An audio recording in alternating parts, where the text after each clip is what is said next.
Welcome to the podcast The Storyteller, in which we talk to South Africans who have a special story to tell.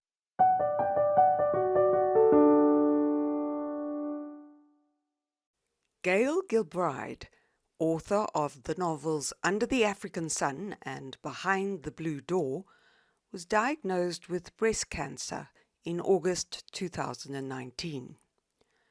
Part of her therapy has been to write a blog which chronicles her journey.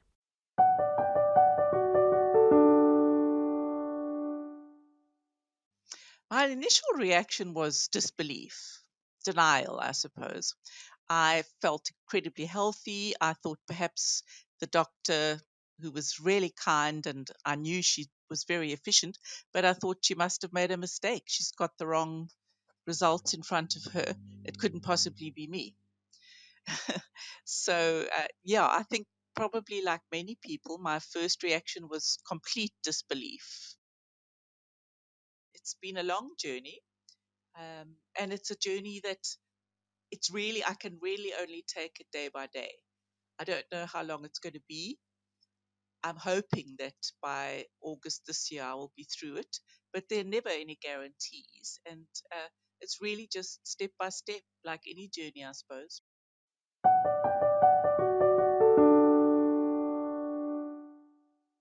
At the beginning of 2020, the COVID-19 pandemic arrived, and for Gail, it has made life even more challenging.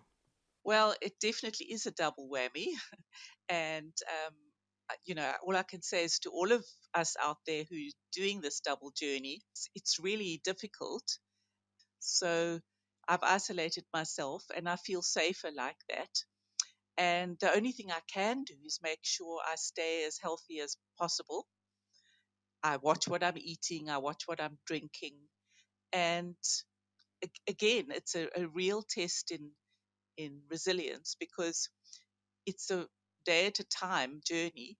And I'm very aware that I just cannot afford to take any extra risks. Gail, I know you've described yourself as a social butterfly. Yes. So people are very important to you, and they've been very important to you in terms of your recovery. Yes. Um, has this not been difficult during COVID-19 lockdown Yes. to not have that interaction? Yes, it's been very difficult. Um, I have tried to get myself into a routine every day and do a lot of editing work, a lot of writing. In the evening, I've taken up knitting again. I'm a really bad knitter, but I'm learning. When I do, occasionally in the middle of the night, I get a little panicky about things.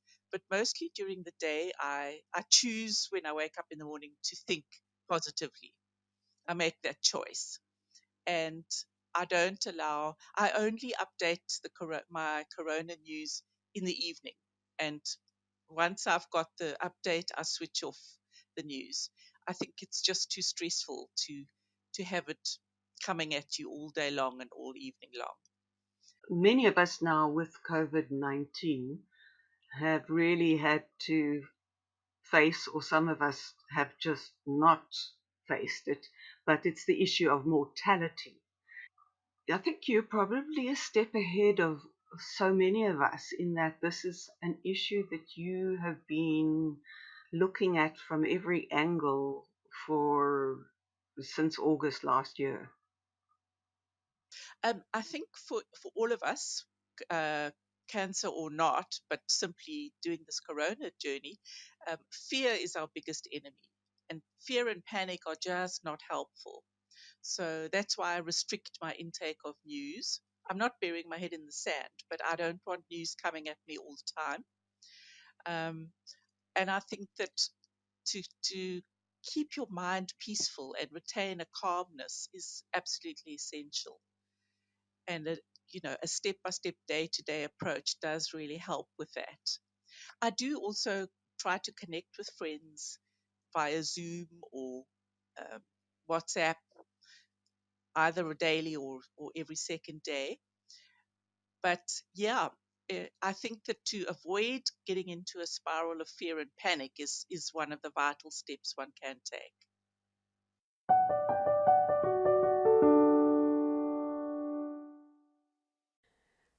A milestone of Gail's treatment was finishing intravenous chemotherapy. It was not without its ups and downs.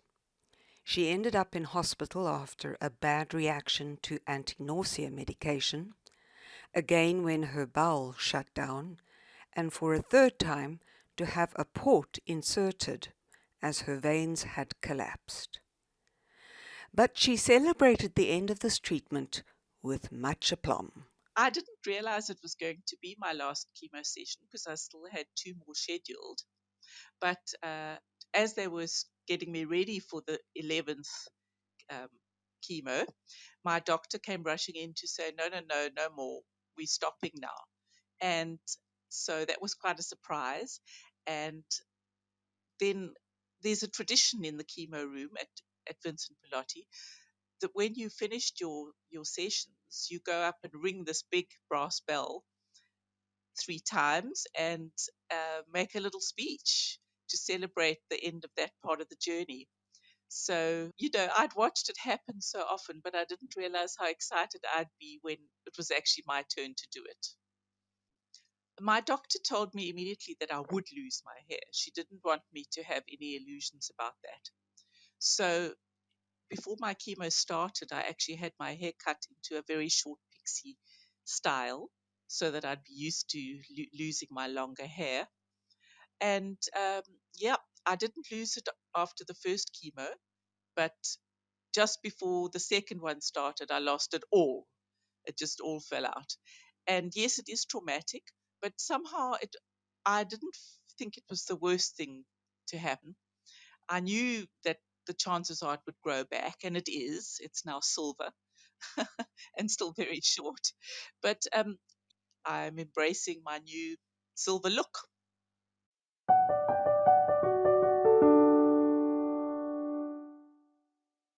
While Gail has embraced mainstream medicine, she's also looked at alternative treatments such as homeopathy, CBD oil, hypnosis, Reiki, and art therapy. She is also very careful about her diet. But in her blog, it's very clear that a certain Archie is essential to her well-being. Yes, yes, Archie's probably my main therapist.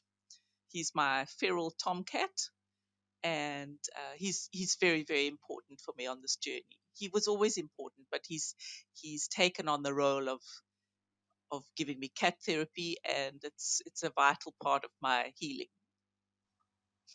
So you noticed changes in his behavior the moment you became sick. Yes, yeah. Archie's not a cuddly cat at all.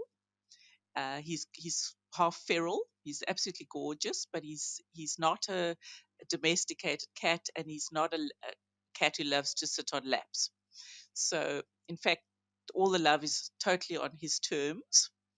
And if you cuddle him when he doesn't want to, he might very well bite you. But on the day that I was diagnosed, that night, Archie came and curled up into my legs and slept with me for the whole night.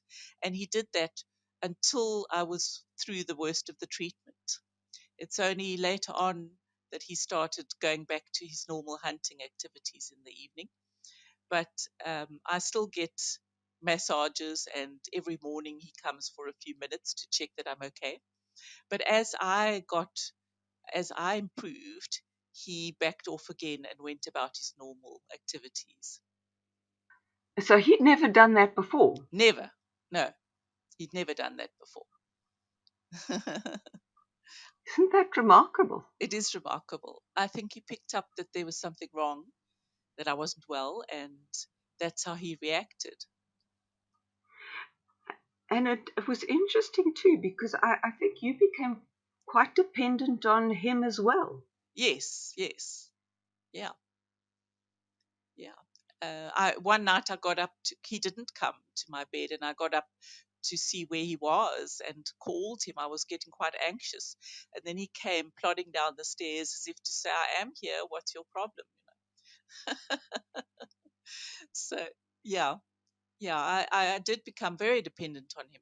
And I've also accepted now that I'm through the worst, although I'm still on the journey, but he feels that I'm through the worst, and I quite accept that he can create more distance again.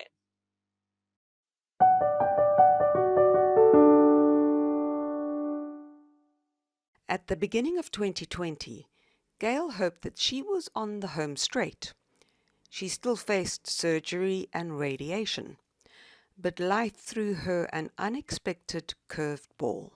I did have the surgery, which was very successful, and I was recovering beautifully. And then about a week afterwards, I developed a huge seroma in my breast, which is like having a huge watermelon suddenly appear in your breast.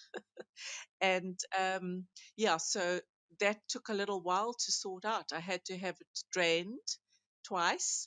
Um, in fact, three times I had it drained. And then finally, my body took over and did the rest itself. But it meant that they had to swap the radiation and the oral chemo around. So I'm on oral tablets now, and the radiation will only come at the end of that. I did have a little meltdown when I realized I needed to do quite a few months of Xeloda, the oral chemo. Somehow I hadn't factored that in, and but I'm used to it now. I'm on it, so I will take the Xeloda until the end of July, middle of July, and then have a little break, and then go straight into the radiation. Hmm. Are you worried about going into a hospital now in the corona environment? Yes, I am. And I didn't actually want to, but yesterday I had an appointment with my doctor, and I went along. I was told to wait into my car until the doctor was ready for me, and then the secretary alerted me when I could come in. My temperature was tested, and it was absolutely fine. I was taken straight through to the doctor's rooms. Everything's very sterile, very, very organized. And yeah, I was really impressed with the arrangements they have made at the hospital. I felt quite safe and very protected. People have complimented Gail about how positive she comes across in her blog. But one can't help wondering how easy it is to keep on being positive. I am an optimist by nature, but I do make a decision to choose positivity because it would be easy to spiral down, and I'm not going to do that. I really am determined to survive this. I know there are no guarantees, but I'm going to give it my very best shot. I did say in one blog, St. Peter will get a huge mouthful if I don't survive this when I get to the pearly gates. It is always a decision every morning to be positive, and there are times when I don't manage it. But something else too, which I must mention, is that I think a spiritual connection is vital. I do think we all have a flame inside us, a life flame that you need to keep burning. And unless you have that spiritual bond, whether it's with your higher self or with your God or your source, it's difficult if you don't go deeper into your soul. Yeah, I do believe that we are spiritual beings in human bodies, and um, in order to keep that flame alive, I need to be aware of my soul.